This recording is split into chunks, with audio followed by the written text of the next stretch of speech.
秋冬で茶色くなった時すごいビビってたんだけど、全然心配なかった。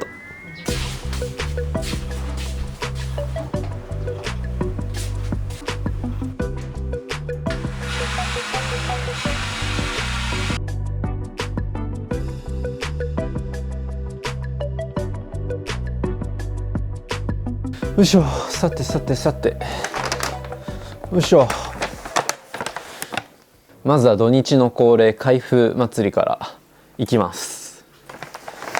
よいしょ。多分全然真新しいものでも何でもなくて、プロテインとクレアチンですね。マナスが勝手に買ったやつです。足りないって言ったら買ってきてくれました。はい。この前のモーニングルーティンの動画でもご紹介したんですが、朝食をほぼほぼ固定化して、かつ材料を Amazon で揃えられるようにした結果、こうマナスとか AI エージェントにプロテイン足んなくなっちゃったって言うと、勝手に Amazon で注文していつの間にか届いてるみたいな状況を作り出せています。はい。いいのか悪いのかあんまよくわかんないけど。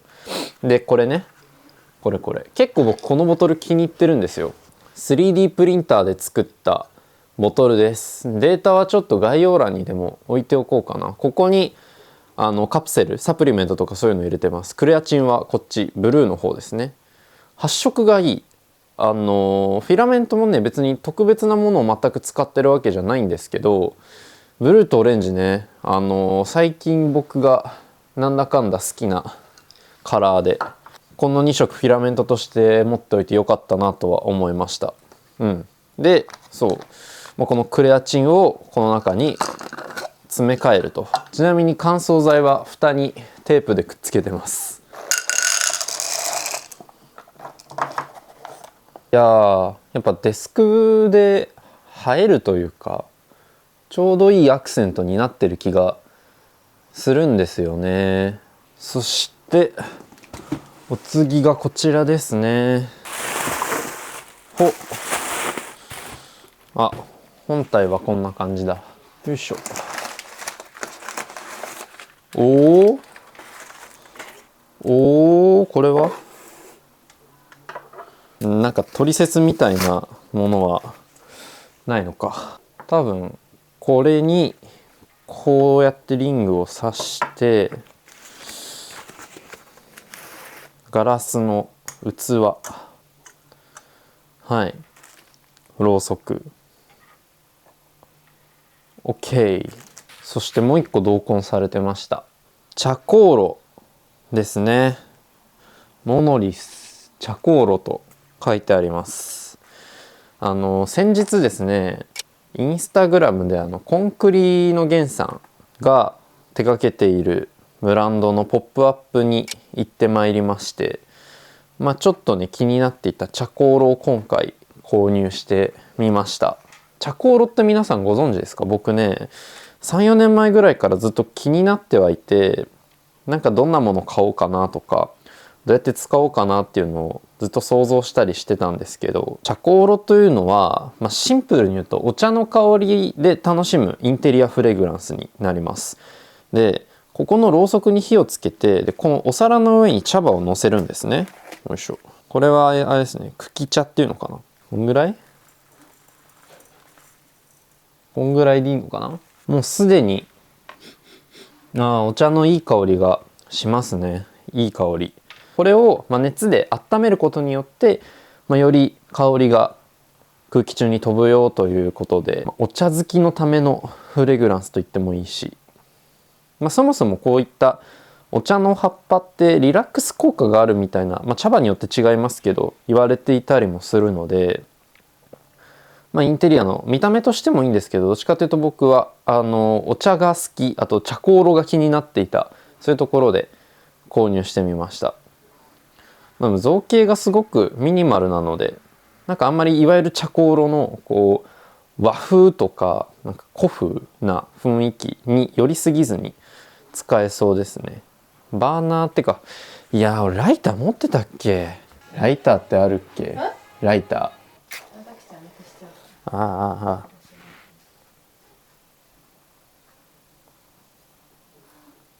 あ、あれつかない。先端を切って再トライ。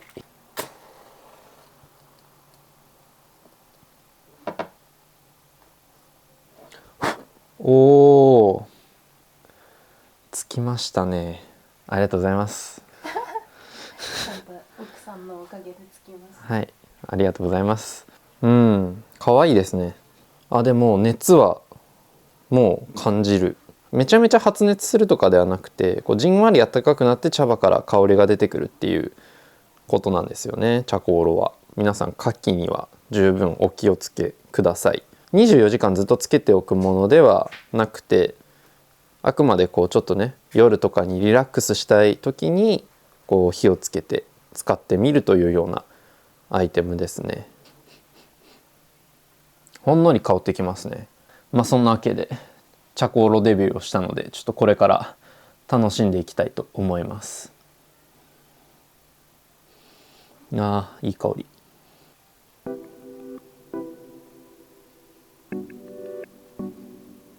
そして香りで言うとですね、こちらもう一つありまして、これは皆さん待ってたんじゃないでしょうか。無印良品の、インテリアフレグランスオイルに使う、ディフューザーに使うラタンスティックなんですが、その大容量不揃いバージョンが出ました。以前ですね、無印良品の新製品発表会、展示会にお邪魔した時にこれが置いてあって、いやこれこそまさにユーザーが待ち望んでいたものですよというふうに話をしておすすめもしたんですが、ようやく発売されましたね。僕の家にもこんな感じで完全に多分オイルを吸い切ってもう何も発さなくなったスティックがあるんです。オイルももちろん詰め替えを買うんですけど、その度にスティックも買い替えるんですが、やっぱりランニングコストとか、あとシンプルに買い物の手間みたいなのも考えて、いやーこの大容量スティックはいいですね。何が不揃いかという説明はここに書いてあるんですが、曲がりや繊維、木の皮が残っているなど香りの広がりに関係なく弾かれたものを生かしましたと。待ってましたよこれ。大容量だから本当にありがたいということでね、ちょっともう使い古したこのラタンスティックを撤収して新しいものにしましょう。あ、これ今気づいた。100ml 用だわ。これね、多分200何十 ml だった気がする。あーミスりましたね。そう、僕が使ってるこの大きい方は 200ml 用の瓶ですね。で、買ってしまったのは 100ml 用ので、200ml 用もありますので、皆さん間違えないようにしてください。ミスったね。ミスったよ。ちょっとこれを使い続けてみましょう。いや、にしてもお茶がいい香りだな。結構気に入ったかもしれないです、茶香炉。だいぶお茶の香りが香ってきた気がする。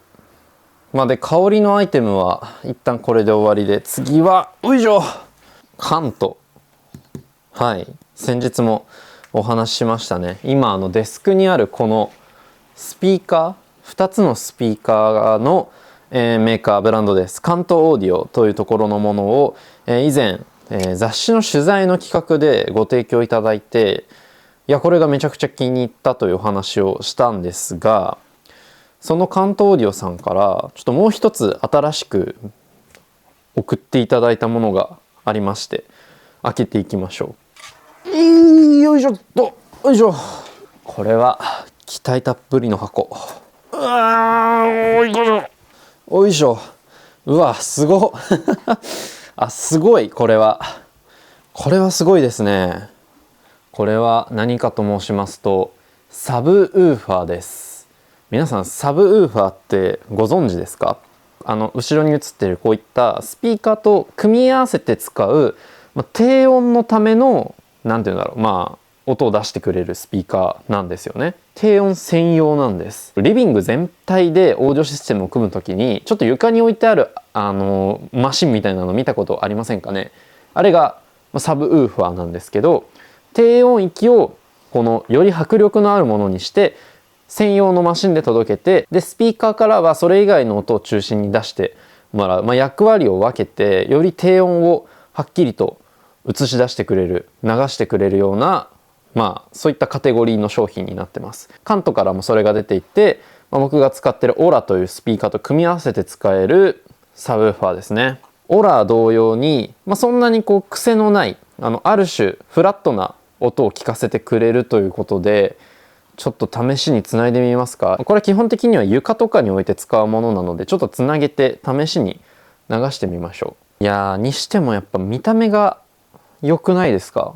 すごく横にあるね、左右にあるこのスピーカーたちと合わせた相性もすごくいいです。重厚感のある見た目とかがね多い中でかなり魅力的に映りますね。いやー、設置しましょうはい、一旦ね、まあ仮置きでここに挿します。でオーディオのよいしょ、一旦設置までしてみたんですが、ちょっと試しに比較をしたいので接続はしてません。音楽流してみましょう。なんかこういう時に僕はいつもですね、サカナクションのミュージックを聴いて、なんか新しいイヤホンとかオーディオとか全部試し聞きをするんですよね。どんなもんかみたいなの。音いいんだけどな。でウーファーをつないでみましょう。これによって低音はこっち、上はそれ以外の音に割り振られるはず。ライブ会場に近づいた気がする。床から鳴ってる感じあるんですよ。これ大丈夫かな、マンションでやって。なるほどね、なるほどね、分かった。いやー、いいですね。音の自分への伝わり方が変わってくるみたいな、なんだろう、音が変わるというよりは音の楽しみ方が変わるっていう感覚が一番近いかもしれない。そしてこれはまさに僕はライブ会場の感覚により近づいたなって思いますね。ちゃんと構築してた方からしたら今更何をという話かもしれないんですけど、ちょっと感動しますね。これはいよいよなんかこうデスクが理想のこうなんか空間みたいになってしまいましたね。家にいる時本当にここにずっといるかも、このままだと。そして最後はですね、この画角でお気づきになる方もいらっしゃるかもしれないんですが、最近ですね、僕ポッドキャストを撮っております。宇津木くんという幼なじみと、毎週配信していまして、たまにねこの自分のチャンネルと紐づけて皆さんにお知らせしたりもしているんですが、そのポッドキャストの機材の話、音つながりでねちょっと最後開封したいと思います。というのも、今までこの僕が今使ってるピンマイクを使って、録音をしていたんですが、ポッドキャストってこういう普通の動画以上に音重視じゃないですか。もう音だけで聞かれる方も結構多分ね普通の動画に比べたら多いので、そんな中でより音質にこだわりたいっていうところが1個。そしていわゆるこうポッドキャストスタジオみたいなものってこんな感じのねなんだろう、かっこいいじゃないですか。マイクとかがちゃんとこう設置されていて、そういったちょっとしたポッドキャストスタジオっぽい空間を構築したいなと思ってマイクアームを購入しました。マイクアームね、高いものだともう3万とか4万とか全然ある中で、2台分だし、あとオーディオ重視なんで、別にそこまでマイクアームとしての性能が高い必要がないっていう中で、見た目と価格のバランスでここならいいかなというラインで、アームを2本買いました。よいしょよいしょ、ダダーン。これなんか一箱にまとめてくんなかったのかな。選ばれたのはウランジでした。もうメーカーへの安心感が僕の中ですごいあるんですよね。信頼が値段の割にこういうスタンド系のアイテムはしっかりしてるなと思いますね。このソファーの間に置いてあるバディというスツールはですね、何回かご紹介をしているんですが、中に電源類をいろいろとまとめられるというボックスみたいなものがついております。電源タップをスツール化するみたいな発想のプロダクトですね。もうまさにじゃないですか。まさにこういうのと相性がいいはずなので、ちょっとこのスツールに設置するつもりで一旦組んでみようと思います。結構しっかりしてますよこれ。クランプの部分も結構大きかったりして、いや合成もすごいな。ウランジの TM01 という製品になります。ちょっと試しにつけてみましょう。おー、いやしっかりしてるわ。しっかりしてるわ。何これ。あー、なるほどね。いろいろと分かってきた。この根元の関節はここのなんかジグザグみたいなの分かりますかね。これに噛み合わせる形でこう角度をこう変えられますと。なので無制限に360度とか動くわけではないですね。噛み合った角度で固定ができます。でもその分がっちり止まりますね。摩擦力とかじゃないので段違いの安定感です。逆にこの2個目の関節はすごく自由が利きます。よいしょ。硬い、はっきりすごくしっかりはしているんですが自由度が高いです。多分ねこういうこういう回転もできる。いや自由度高いですねこっちは。いやちゃんと使い分けられてるのいいな。ちょっと分かりづらいかもしれないですがここケーブル用のスリットもあります。こんな感じで中にケーブルをしまえてかつマグネットですねでピタッとくっつくのでこっからマイクから出てきたケーブルをここで入れて中を通してこっから出すというようなマネジメントができます。これが 4,5,000 円ぐらいで買えるのはすごいですね。すごいなこれ。いやいいっすねいいっすねいいっすね。左右両方につけ終わりました。いいっすね。なんかポッドキャスト感ちょっと出たな。マイクアームにするとまだ全然ケーブルを通したりはしていないんですがちょっと今日はこんな感じで、はい、でも次回の収録からは多分こういう見た目とあと良くなった音質でお届けできるんじゃないかなと思います。なんか背景がガチャガチャして見えますね。こうアームをつけると絵がうるさくなったのでなんか場所とかちょっと考えなきゃですね。まあでも一旦はいい感じな気がします。はあ、出かけよ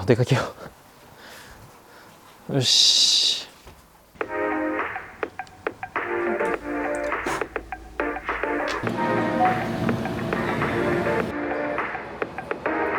なんかやってるね。僕が広尾に来る用事なんていうのは一つしかなくてですね、ゴマプレッソっていう以前動画で紹介したお店があるんですけど、やってなくないかあれ絶対やってないじゃん。明日はお休みとなりますって書いてある。なんで今月唯一の日曜休み。疲労にもう用事はない。ごま油めちゃくちゃ美味しいんだよな。なんかねまさにそのまま食べるのにぴったりのやつだった。いやー残念。金目鯛が走ってるわ。有名なパン屋ですね。トラッフルって読むのかなあれは。美味しそうだな。ドバイチョコ気になる。ドバイチョコ流行ってんね。これ好きそう。蜂蜜のパンペルデュ、白トリュフの塩、こっちが気になってるクロワッサンブレッド。トリュフの香りがすごいね。ここなんとなく近くの公園ですね。ピクニック。物撮り。さすがですね。